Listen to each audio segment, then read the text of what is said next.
Welcome to the Near East by Midwest podcast with the NISA department here at The Ohio State University. Today I'm joined by Dr. Hythem Sidky, who is a leading expert on the oral and written transmission of the Quran. He's also the executive director of the International Quranic Studies Association, also known as IQSA.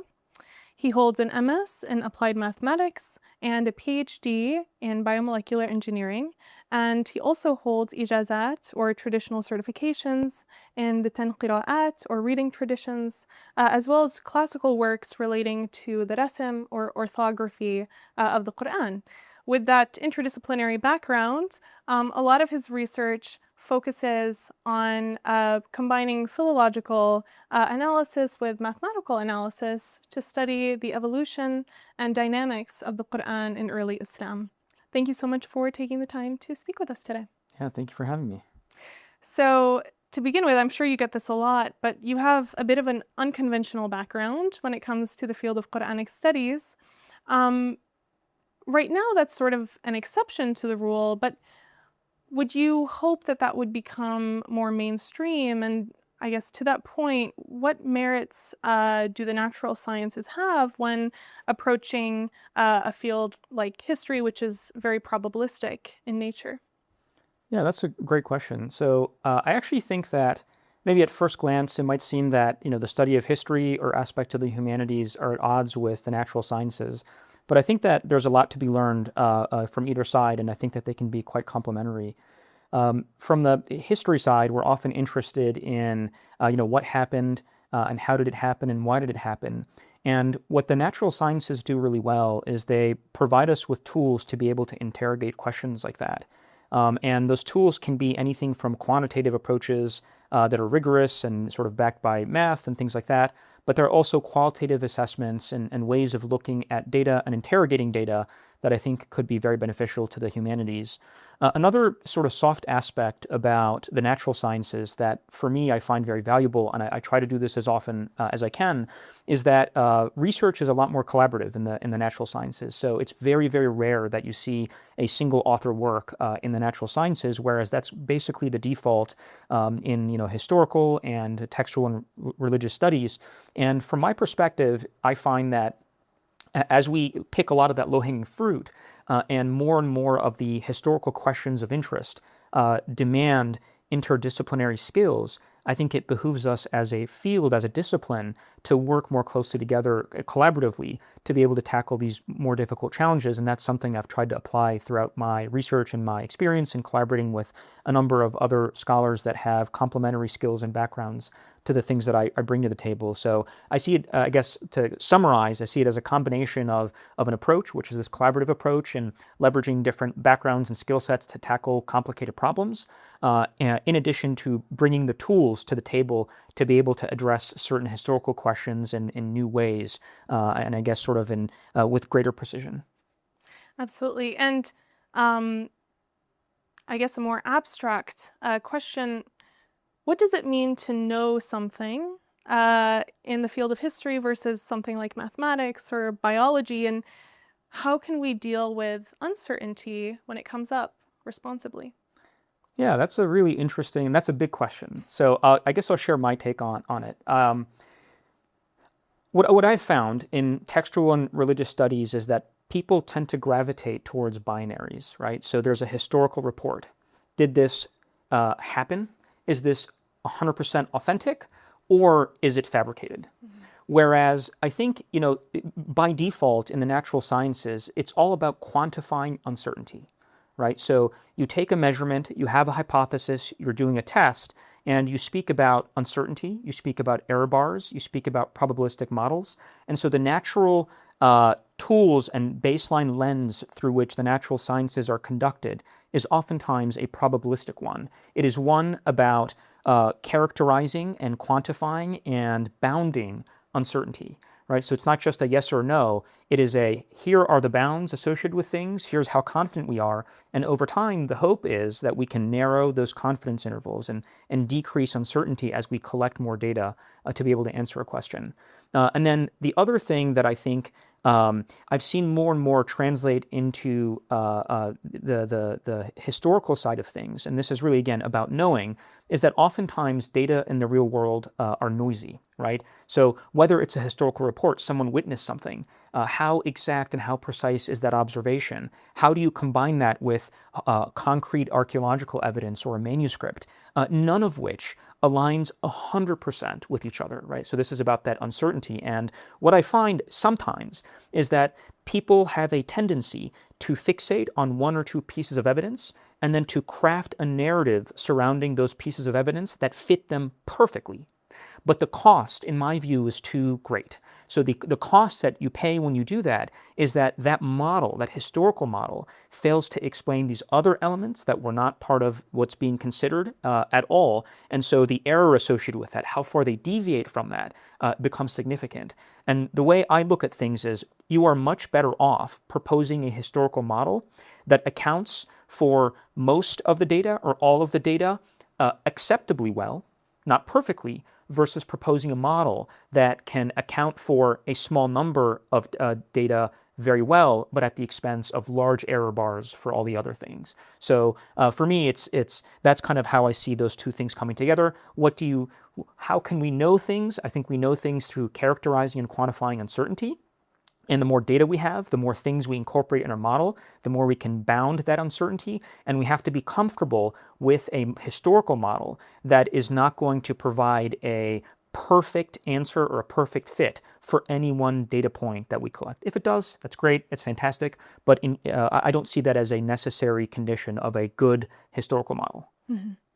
And in one of your other interviews, you used the term event horizon to describe the period before the turn of the century.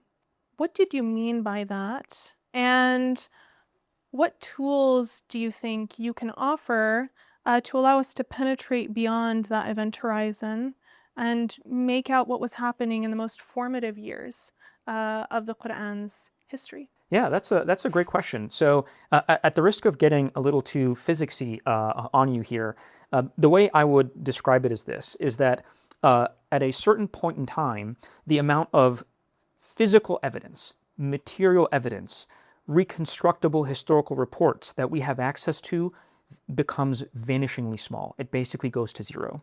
And the only tools, the only things that we have access to give us potential insight into what happens before this period of time are primarily literary reports or fragmentary evidence that doesn't necessarily speak to the resolution of question that we're trying to resolve. And so how do you go beyond that point, right? So if your evidence stops here, how do you understand what's happening beyond that?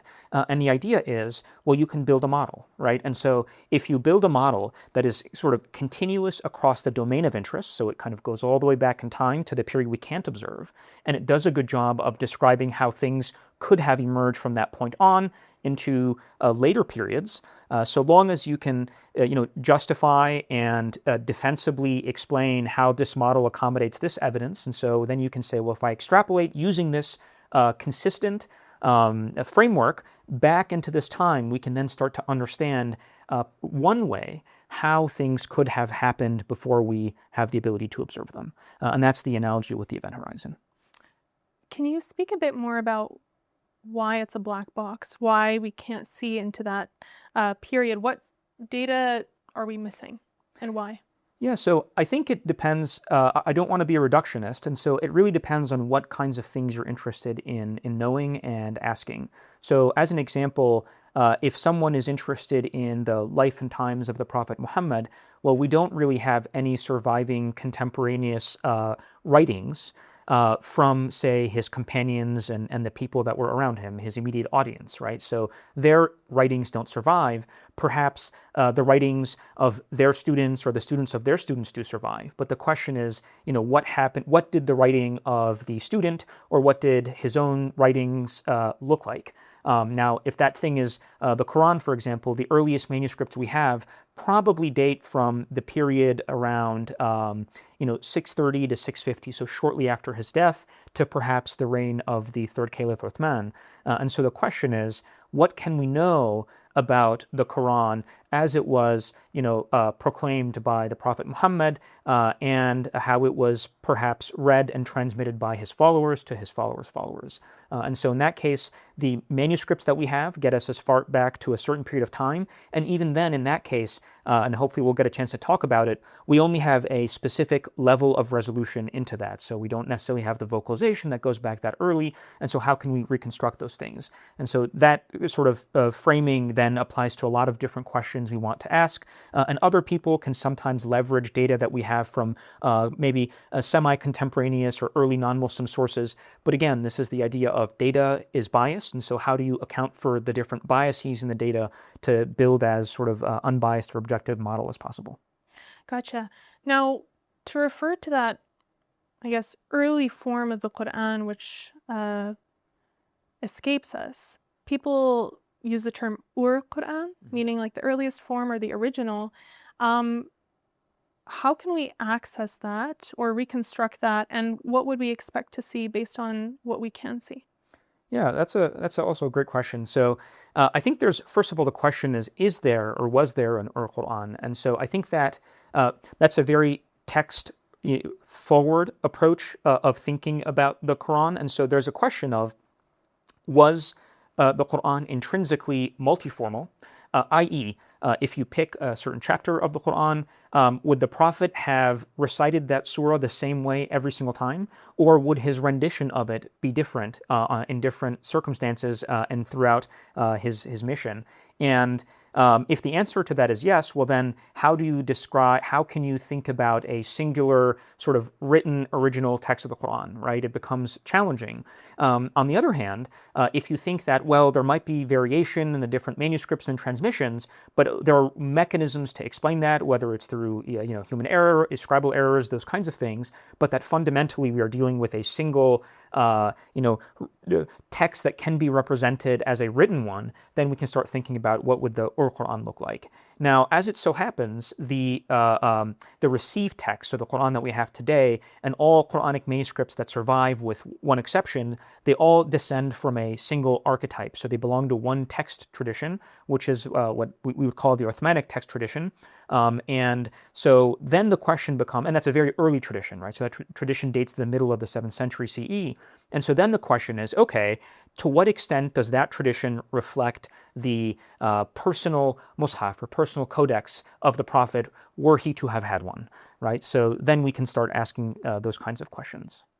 I see. Now, moving a bit forward in time, there's a big debate on who canonized the Quran. You mentioned the Uthmanic text type. Some argue that it was Uthman. Others argue that it was Abd al-Malik and al-Hajjaj. Speaking of how we interrogate evidence, where do you think the evidence leads? Yeah, that's also a great question. So for me, I think that there's a preponderance of evidence that indicates that the received text, this text tradition, was fundamentally canonized by Uthman, and that comes down to a number of pieces of evidence, one of which is the material evidence aspect. So we have Quranic manuscripts. Those manuscripts have been dated in multiple independent ways that all point to the same thing. So one example is people tend to use art historical methods to date these manuscripts. So they look at the style of writing, the paleography of a manuscript, and you might compare it with known datable artifacts. So an example of this would be the Dome of the Rock. And so we can look at the inscriptions in the Dome of the Rock, and then we can understand and characterize the style with which those inscriptions were written, and they're Quranic inscriptions. And we can compare that script style with what we find in Quranic manuscripts, and we can see that that is actually not the earliest phase of writing when it comes to Quranic manuscripts. There's a phase that precedes it. And so then, sort of naturally, we would expect that the phase that precedes it came earlier in time. We then can use, and of course, it isn't just a single comparison. There are sort of multiple data points that we use to triangulate these kinds of things. We also have inscriptions on rock that are dated to the 1st century, and we can match them paleographically with manuscripts. And then we have radiocarbon dating. And so more and more Quranic manuscripts have been subject to radiocarbon dating. And of course, radiocarbon dating, we talk about probabilities, gives you a probability distribution, a date range associated with the age of the artifact, so the parchment on which the Quran was written. And so then, and now this is where sort of like, the devil's in the details. Is it possible that the manuscript was written, that the parchment was written on after a prolonged period of time? Was it kept in storage for a long period of time? And then there are very good arguments for why that is highly unlikely, both sort of qualitative arguments, and something I'm working on is you can actually make quantitative arguments as to why that is an unlikely situation. And then there are, of course, questions about radiocarbon dating calibration and things like that. And it all comes down to, all of these issues that have sort of been raised in the field of Quranic studies comes down to uncertainty. So it is true that there is no true method that has no uncertainty or has no error associated with it. But the key thing is that these errors and the uncertainty is quantifiable. So even if there are concerns over calibration, things like that, you can quantify it. And then you can ask, given that level of uncertainty, how well does an Abd al-Malik canonization fit within that uncertainty? And the answer, as far as I see it, is it doesn't fit at all. And then, of course, the final thing is people can look at the text of the Quran itself, what's written within it, and people can make arguments, and people have made these arguments long before the Quran was radiocarbon dating as to why, for example, in contrast with the hadith literature, there doesn't seem to be any evidence of later Umayyad period editorial work that happened in the Quran, unlike the hadith corpus, for example. I see. Now, when it comes to radiocarbon dating, you mentioned that you're working currently on quantitative methods to demonstrate why we can trust the numbers that we're getting. Can you speak a bit more about that? Yeah, of course. So trust is not binary, right? And so again, it's all about quantifying uncertainty. So the thing is, there have been wonderful campaigns, mainly by the Corpus Coranicum project, to radiocarbon date many, many manuscripts. And I myself have gotten the opportunity to collaborate with some scholars to be able to radiocarbon date some new manuscripts that we're working on. But the idea is we have a lot of raw data, right? So all these manuscripts that have been dated individually and independently. And what we can do is we can actually take all these data and start to build what are called chronological models. And people in Egyptology and other fields, they've been doing this for years and years, in fact. And so the idea is you can take all these data, you can combine them with external evidence. So we have dated inscriptions with Quran, and so we can actually pull these data with known script styles. We can pull them into that same chronological model. And then we can start to interrogate these models and start building informed, so quantitative models of the emergence and the kind of lifetime of the different script styles. And then you can ask questions such as, what is the probability that all of these data would have, all these manuscripts could have been produced before or after the reign of Abd al-Malik or Uthman? And so you can interrogate them and you can get numbers back. You can get quantitative estimates on these things. And the number is never 0 or 100. It's something in the middle. And so the question as a historian then, so now we can take kind of our mathematical hat off, and put our historian question on. And then you can say, okay, with those numbers contextualized by everything else we know, how do we assess these numbers and how do we fit it within the broader narrative arc that we are trying to paint about the emergence of the Quran and early Islam and those kinds of things? I see.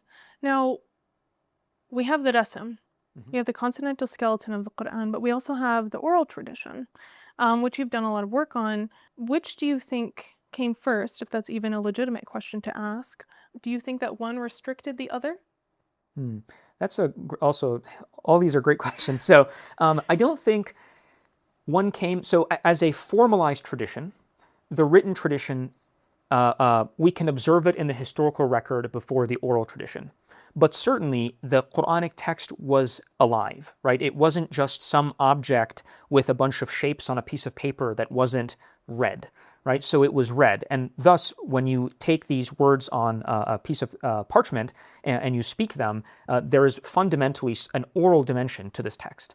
And so the question is, when was this oral tradition formalized compared to the written tradition, and how do these two interact? And so I'm very interested in the dynamics, the interplay, how these two things interact. So the written tradition was standardized during the reign of Uthman. So let's call it roughly around 650, but in my opinion, probably a little bit earlier. And so now I mentioned earlier that there seems to be a manuscript that belongs to a separate tradition, and this is known as the Sana palimpsest. So this is a piece of parchment, a manuscript that was written on, and the text was erased and it was scraped off, and then new writing was put on top, and that new writing, that upper text, is the Uthmanic tradition, but then that lower text is a different one. And what's very interesting is that lower text reflects a lot of the things that we find in the literary reports about what are called companion codices. Right? So this opens up a whole Pandora's box of what did the Quran look like prior to the canonization. And it seems to have been a text that had a lot more variation associated with it compared to the Uthmanic tradition. That being said, it's not no holds barred, right? So it actually, that variation is very tightly controlled in the sense that all of those traditions and even the Sana palimpsest, the arrangement of the different chapters, the surahs, can be a little bit different, but the arrangement of the verses within each surah are basically the same. There might be like one little exception and maybe probably could be a scribal error. And so it's actually a very controlled level of variation. And the question is, how can you explain that phenomenon, right? That there is some variation. It's not writing, because once things started getting copied in writing, it's very tightly controlled. Things vary at the level of individual letters and things like that, maybe a word here and there, but it's like very tightly controlled.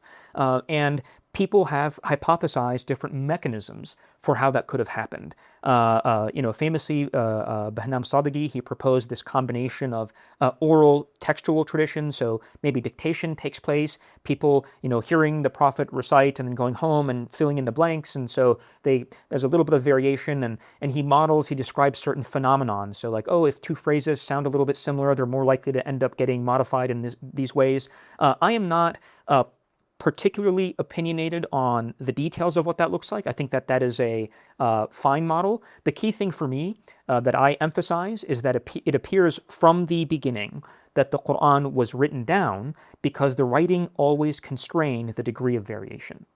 And the canonization event, what it did is it further constrained the degree of variation that happens because the writing was constrained a lot more. And so then the question is, how does the writing or the oral interact with the writing, right? So how do those two things interact? And I think what is abundantly clear is that even after the Uthmanic canonization, after the text was standardized, the written text was standardized, there was still a large degree of variation in how that text was rendered.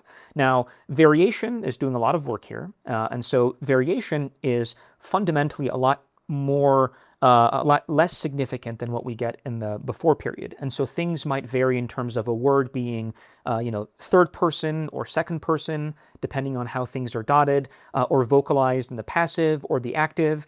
But fundamentally, in the grand scheme of things, those are details that don't really affect the overall text in a significant way. They don't change the overall theology of the Quran. They don't reveal sort of new beliefs that weren't there before. And of course, as a historian and a scholar who cares about these details, I love them very much. But if you just take a step back and you're talking to sort of the average person and trying to explain that to them, the way I would characterize it is that these are not fundamentally consequential differences within the text, but they do communicate and convey a lot of very interesting things about how people understood the text, about early Arabic grammar and linguistics, so how people understood how the tension between the forming of these strict grammatical models in Arabic that were developing in Iraq and Basra and things like that, and the tension with the Quranic text that didn't strictly fit into that.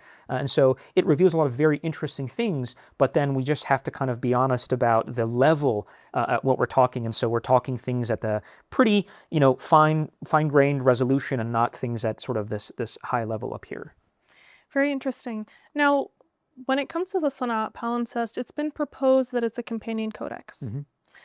Now, when we see variations in a manuscript, how do we distinguish between a reading tradition and a scribal error? I think there are two pieces here. What companion codex and how do we distinguish between a genuine variant and a scribal error? So this idea of a companion codex, it's almost trivially true for the Sanaa palimpsest. It was written early enough that it was very likely either read from by a companion or in fact copied by a companion. But I think the other thing, and so in that sense, the Uthmanic tradition itself is a companion codex, right? And so these are just maybe a term that characterizes the different text types that belong to the early pre-canonical tradition. Each text type would be called a companion codex or a companion tradition. But then the question is, how do we look, if we look at a variant present in a companion tradition versus the Uthmanic tradition, etc., how do we know the source of that variation? Is it some sort of error? And so errors don't just have to be scribal. It isn't just I'm copying and I skipped a letter or I duplicated a letter. They can also be, and so this is to that, again, pre-writing, even during writing, I could, as I'm copying, I think I know what's going to come up next, and so I write something down, but in fact I've confused it with something else. So, and this predates the work on the Quran, but generally speaking, when it comes to critical analysis of texts, scholars have created a kind of an ontology and a classification system for different kinds of errors that scribes tend to make. So the important thing to understand is these are heuristics, right? So these are just pattern recognition. Scribes tend to make this kind of error, and for these reasons, and they are a useful set of tools that help us identify, pick out things that we think may be something. And so that's one good way, is you have heuristics. Okay, rule of thumb, yeah, well, this word was duplicated twice. It doesn't make sense grammatically. This is a common type of scribal error. This is likely a scribal error. But sometimes you come across instances that are genuinely ambiguous. So, for example, the grammatical filter is a very easy filter to say, okay, this is likely a scribal error because what came out was something that's garbled, it doesn't make any sense, probably scribal error. But then you get instances where, well, if this was a mistake, it sure does look like something that could work out grammatically. And this is, again, that uncertainty. Yes, you pay a price. So I actually have, this is a monograph. I'm working on this manuscript, but I delivered a paper on this, and I titled it something like Sloppy Scribe or Satanic Cult. And the idea was there's this wonderful manuscript that has a scribal error in it, in my opinion, but the scribal error is fully grammatical. And it's this verse from Surah 7, Surah Al-A'raf, where it has this scene where these angels are prostrating to Adam, right? So God creates Adam, and then he commands the angels to prostrate, and then they say, فَسَجَدُوا, they prostrate, illa Iblis, except for Iblis, for Satan. And in this manuscript, it says ila Iblis, so they prostrate to Iblis. And so the one letter changed the entire scene, and it turns this into perhaps these angels were actually prostrating in worship to Satan. And so then the question becomes, at what cost, right? So what is the cost that we pay for understanding this as a scribal error versus understanding it as an intentional change or something that the scribe was doing? So by looking at other patterns that are present in the manuscript, what we notice is that the scribe copying this manuscript is very sloppy, and that this error falls into the same pattern of behavior that we observe elsewhere. And so kind of using Occam's razor, the simplest explanation is that, in fact, we have a sloppy scribe. Now, is it possible we had a sloppy scribe and this scribe intentionally changed the text? It is within the realm of possibilities. And so that is the price you pay, is that if you observe these patterns and you want to file things along these patterns, then the price you pay is sometimes something could look like that same pattern, but actually not be that thing. And it's ultimately left at the discretion of the philologist or the scholar studying the manuscript or the evidence to make that judgment call, and it is up to other historians and scholars to evaluate it. And for me, the most important thing is for people to lay out the argument and to separate the data from the interpretation so that other people can come and be able to analyze those two pieces independently. Absolutely. Now, to build upon that point, could one say that every scribe that copies the Quran, although it seems like an indifferent sort of neutral task, is actually doing exegesis in deciding how to write the consonantal script of the Quran, because they can make such decisions? Maybe not. So I'm most interested in the early period. So the the behavior and the patterns we observe among the early manuscripts by the early scribes are actually quite different from later manuscripts and later scribes. And so I'll speak to the early Quranic manuscripts.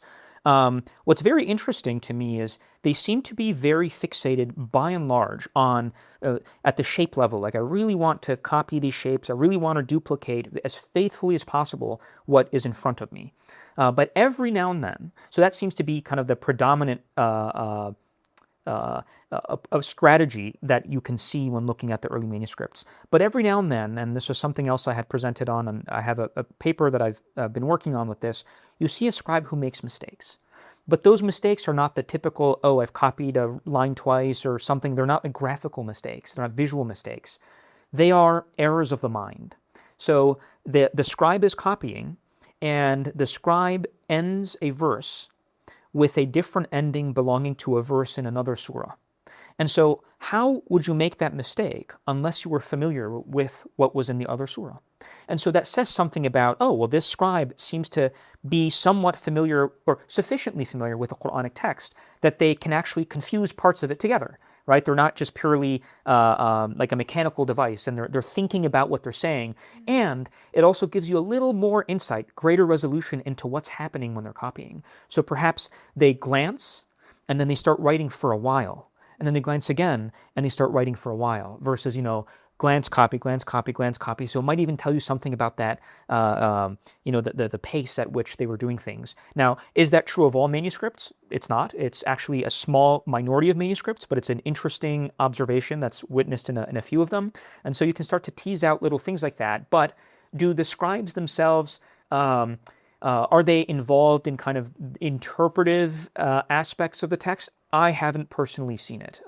Predominantly, especially when we're dealing with the arithmetic text, what we see is scribal errors or confusing different verses together, or, and the third category, which you might be alluding to, is sometimes you get what is genuinely a variant.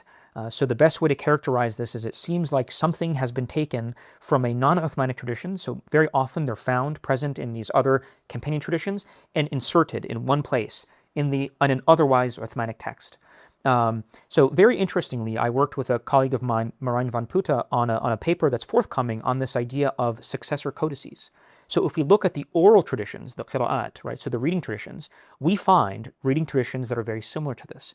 The reading tradition of people like Al-Amash and Al-Hasan al-Basri and Ibn Muhaysin that are 95, 98, 99% Uthmanic. But then in random instances, they just have a different tradition inserted, so they violate the Uthmanic rasm. Why is a separate question from the fact that it is happening, the what. So this is happening. In some instances, there might be a certain theologically contentious thing, again, but high resolution theologically contentious. But in other instances, there doesn't seem to be any rhyme or reason. It might just be, fundamentally, as far as we can tell, an ad hoc choice. But it does happen, and so that also manifests itself in the written tradition. I see. Now, you mentioned the example of a scribe sort of taking from another verse, the end of another verse that sounds like the verse that he's writing, and putting that in instead. Do you think that this is a plausible episode of the 7 ahruf and what those are constituted of? So that is the unanswerable question, right? Which is, what is this concept of 7 ahruf? And so the idea is, in the Sunni Muslim tradition, there's a set of hadiths around this idea that the Quran was revealed in 7 ahruf, sabat ahruf. And there have been no short of various different mutually exclusive interpretations and explanations of what 7 ahruf could mean. And every one of them has a camp of individuals that are very, very strongly associated with them. The interesting thing to me, I think the meta point to be made here is that the very fact that even the earliest writings that survive about the 7 ahruf don't quite know what it means seems to indicate that it's a very, very early concept, perhaps even a prophetic concept, right? And so why would someone invent something that they don't understand? And then later on, people try to understand it. So the way I view it, taking it sort of like, let's say there's a historical kernel to this concept of 7 ahruf or sabat ahruf, is the best way I could translate it colloquially is a bunch of different ways. So to say the Quran was revealed in a bunch of different ways is the Quran can be read in a bunch of different ways. If I were to say it in a very informal way, that's how I understand it. Now, my pet theory, and again, so this goes at just to draw a line between like what is provable and what do I think happened and I don't necessarily have evidence for, is I do think that by and large, the Prophet articulated, he verbalized the Quran in a very consistent manner. But I don't think that there was an expectation by him or his followers to be able to render the text identically to the way that he articulated it. And so then you open up yourself to all the different mechanisms that come along with the fact that you haven't written something down verbatim at the time of it being proclaimed. And so then what you're dealing with, but writing was still a tool that was used by the Prophet, he had scribes, and by his companions to write down and capture the text of the Quran. So that's why you get bounds within which the Quran is constrained among the companions. What's very interesting, though, is to add to this, I think that the rhyme of the Quran and the repetition, I call it the self-similarity of the Quran, plays a big role in this constraining process, right? And so when you have something that is rhymed or you have a phrase that's repeated again and again, I think it helps you constrain the space of all possible things that could go here. And as a result, you end up in things that end up looking very similar together. So does that answer your question? Yeah, for sure. Now, I want to build on that last point that you made about the self-similarity of the Quran. It is something that makes it different than the Bible, for example. How do you think that feature of the Quran makes the analysis of,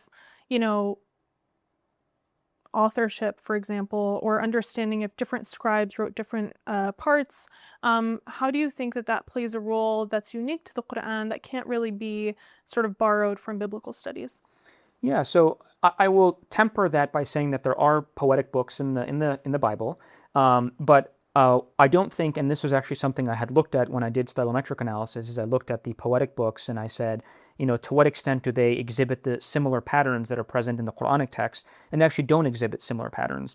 And there are other kinds of texts, like, for example, the corpus of inscriptions that we have, like ancient North Arabian inscriptions, that are not poetic, but they actually exhibit more similar stylometric patterns to the ones that we observe in the Quran.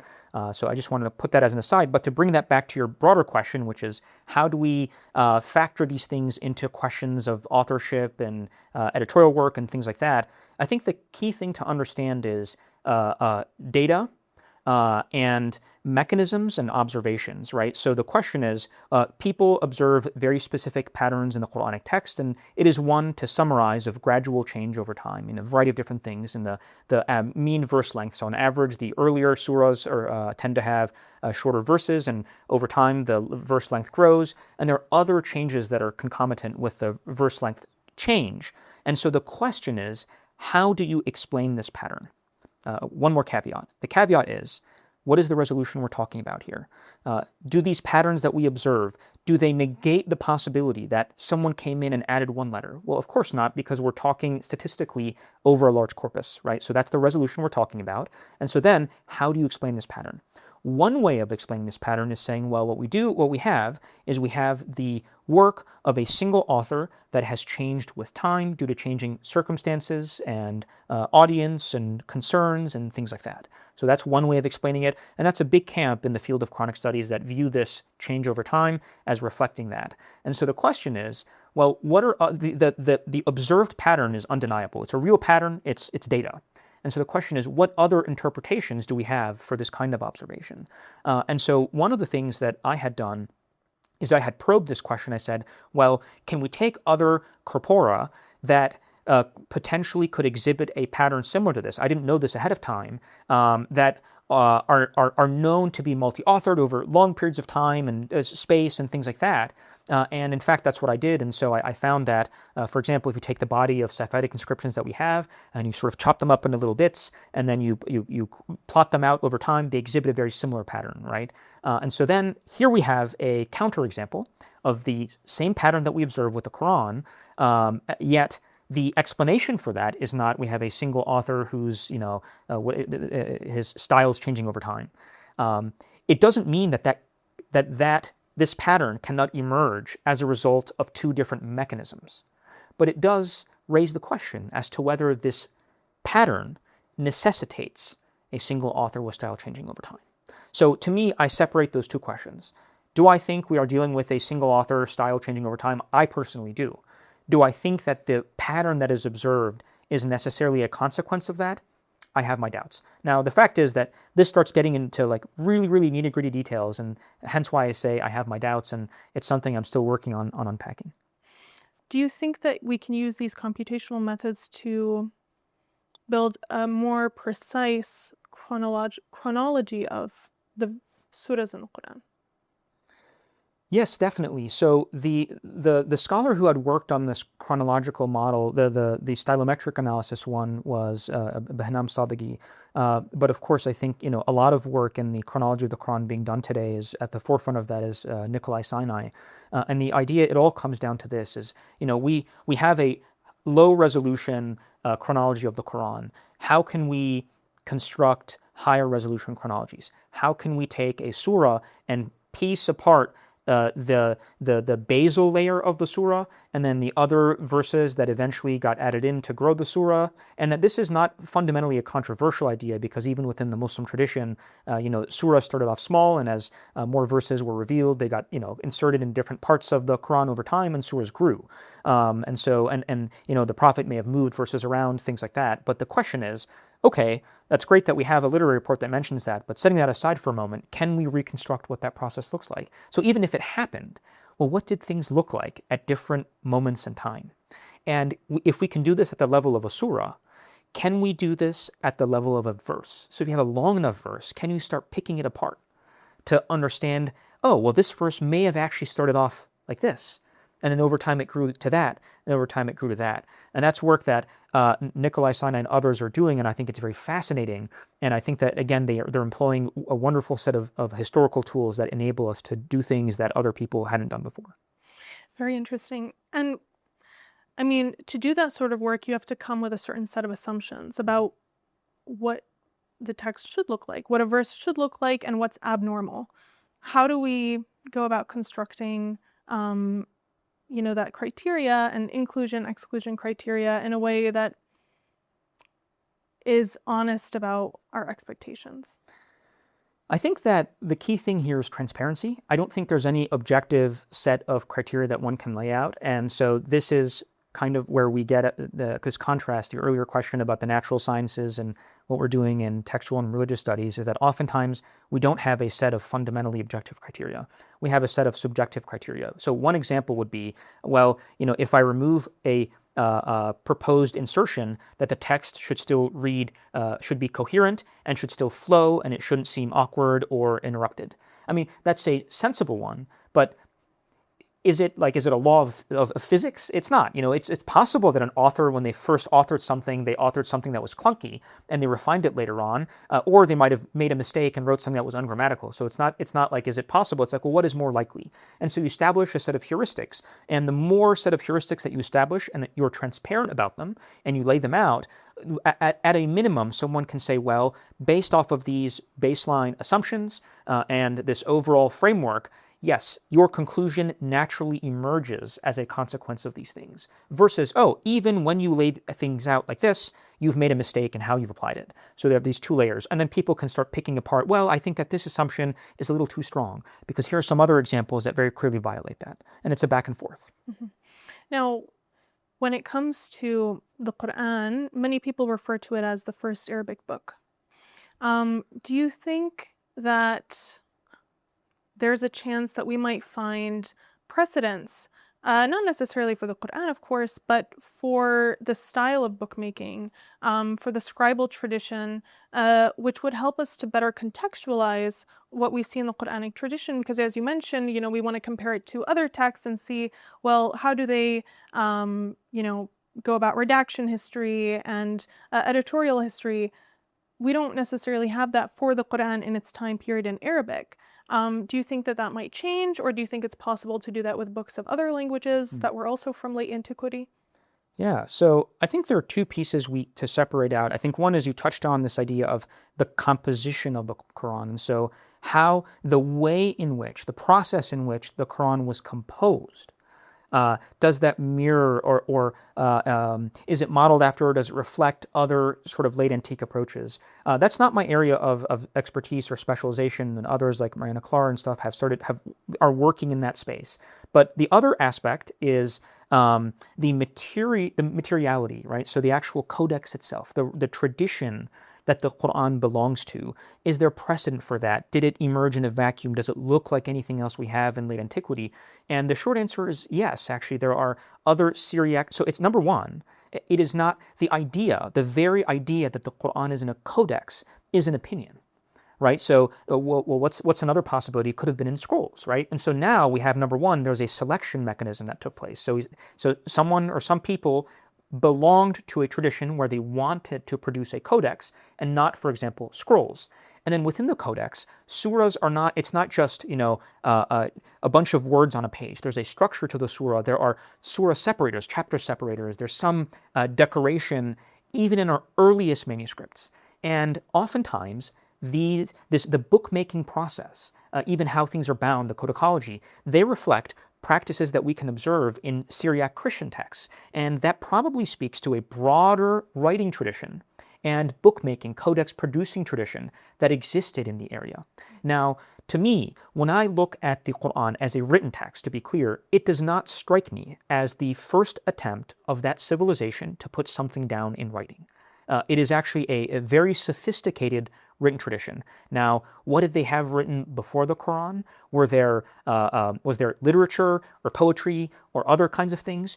We may never know. I hope there's a wonderful new discovery that cracks this nut open. But to me, I think that it is likely that something did exist before the Quran in that sense. What do you think is the most exciting thing that's happening in this field today that you're really looking forward to seeing happen? Wow. So big question. So I think there's so many exciting things happening. At the same time, we are living what I would say in a golden age of Islamic studies, of early Islamic studies, between the work I mentioned on reconstructing the redaction history of the Quran, which is very, very fascinating, to work that's happening, understanding at a higher resolution the almost precise nature of the rabbinic tradition and theology of the Jews that would have been present in Yathrib and the surrounding areas that the Quran could have been engaging with, to the incredible new discoveries happening in the epigraphic record, both when we talk about Paleo-Arabic and inscriptions in early Islam or pre-Islam, to parallels found in inscriptions that date hundreds of years, centuries before Islam. That's very fascinating as well. So I think every aspect of early Islam and the early Quranic studies has incredibly fascinating and interesting things going on. And my hope, the thing I'm most excited about, is to see all these things get synthesized together. So to see holistic frameworks that draw on all these different disciplines start coming together to give us an unprecedented window into the very interesting historical questions that we all ask. Very exciting. Now, a bit on the more negative side, what do you think among both lay people and scholars is the biggest misconception when it comes to the Quran that you just want to stop in its tracks right here and now? The biggest misconception. I might be a little biased, but I think when it comes to the Quran, that there are, I guess, two sides to the same misconception. So there's a conception, I think very often among like lay Muslims, that there is only one version or one Quran. And this is evidently not the case, because even within the canonical, Sunni Muslim tradition, you have the reading traditions, the qira'at, right? And so there are these 10 canonical qira'at with 20 paths, riwayat, and there are other non-canonical traditions that we have that survive in the literature. So for me, that is definitely a misconception that I hear very, very often. And on the flip side, I often hear from other folks that, oh, the oral tradition is completely invented, or the Quran was effectively just kind of, sitting on a shelf somewhere and someone took it and dusted it off and just started trying to decipher the text that was in there. And this is actually a big part of my work, which is how early can we reconstruct that oral tradition?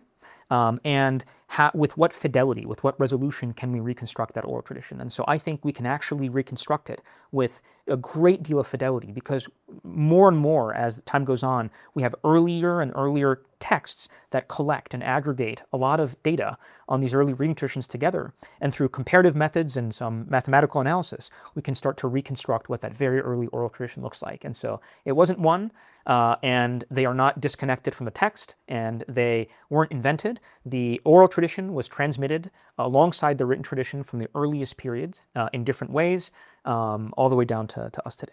Now, you mentioned multiple things that you're working on. Is there anything else that we should be looking forward to?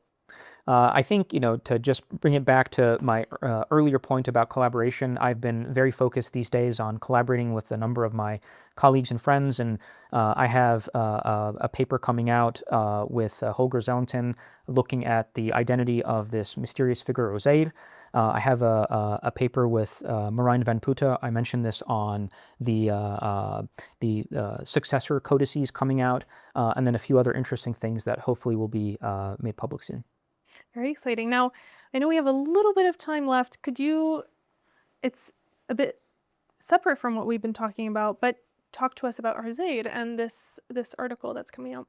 Yeah, absolutely. And so what Holger and I tackle is this question that's been on the minds of a lot of people for a very long time, where in the Quran, in Surah 9, there's a verse that says, and the Jews said that Ozair is the son of God.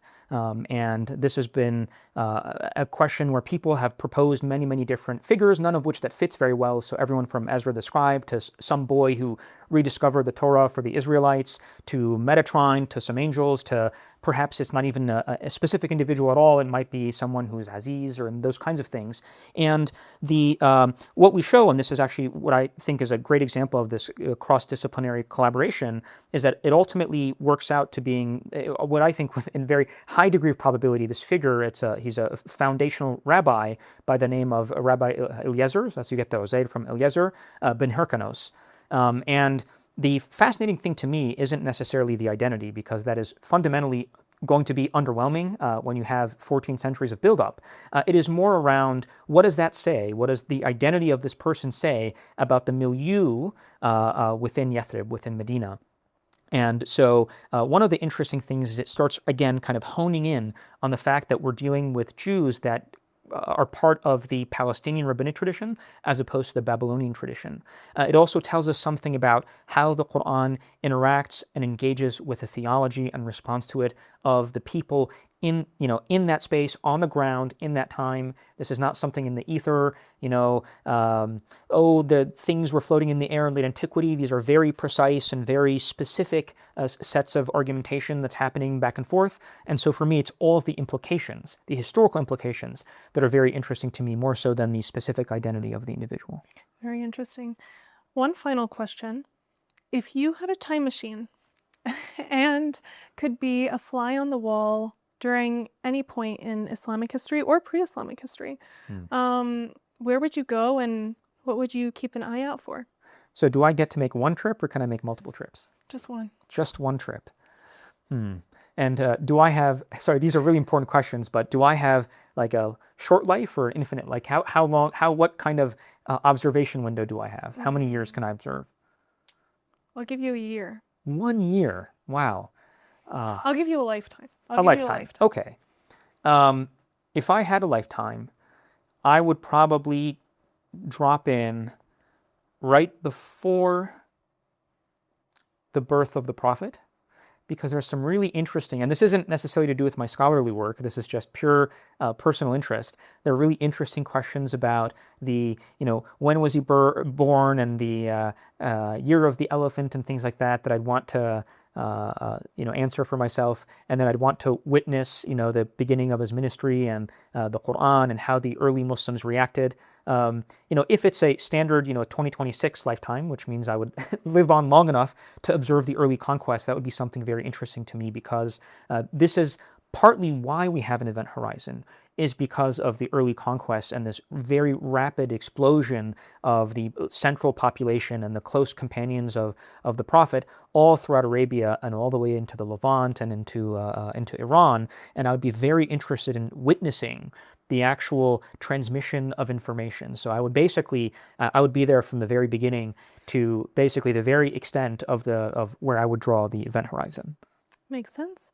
Okay, well, thank you so much for taking the time to speak with us today about your research, your own intellectual journey and background and interests. It's been fascinating and a pleasure. Yeah, Thank you're you. very welcome. Happy to be here.